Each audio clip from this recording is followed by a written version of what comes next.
Good day, everyone. I hope you're doing well. Art McDermott here, Successful Aging Academy. I want to talk about something that people don't often spend a lot of time on. Usually when you talk about changing your world, you're talking about losing weight, you're talking about all these negative kind of takeaways, right? You got to stop eating this food, you got to go do workouts you don't really want to do, all these kind of negative downer things. But part of what we preach is to celebrate the small victories. And I'd like to talk about an example. So what's a small victory? If your mission is to get up earlier in the morning, and right now you get up at 7, I don't consider that too early, but you know in order to get a workout in before work, you're going to have to get up closer to 6, maybe 5:45. And that's not going to be easy to do overnight. So you're going to start to set the clock back slowly but surely. Maybe instead of 7, it's 6:45.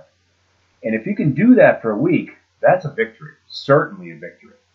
And then, of course, you would slowly move that back. And I'm not even saying get the workout in, right? I'm just saying just start to get up earlier. Maybe you fill that with busy work, things you need to take care of. But you don't have to actually get the workout in day one, right? Making that kind of massive change is a prescription for failure. You're going to get yourself in trouble. You try to make wholesale massive changes. We talk about that. Don't try to do it. It doesn't really work out too well. So slow, steady, small victories. Here's another good example. Let's say you just love chocolate. Better yet, ice cream seems to be a theme, right? I'm kind of winding out towards the end of the summer as I record this, and people have a hard time ice cream in the evening.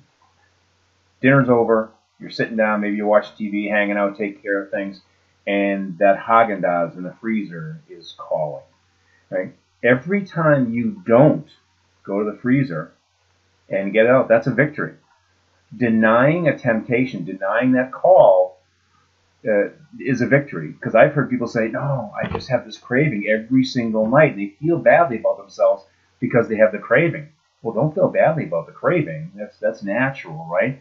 It's when you turned around and didn't go to the freezer, that's the victory. So it's actually a positive thing when you have all these thoughts. Hey, I want that glass of wine. I want that ice cream. I want these things. But every time you deny that and you say, well, let me just hold off. Right? We don't need to be doing that right now. That's a win. So the wins come in many forms. And make sure you greet them, acknowledge them. Hey, I was really tempted to have a big bowl of ice cream last night, and I did. That's good. Now, you might have one on Friday. You're not going to be the champion every day of the week, but that's okay. Remember this phrase, everyone lapses. Everyone has a lapse. It's the length of the lapse that matters.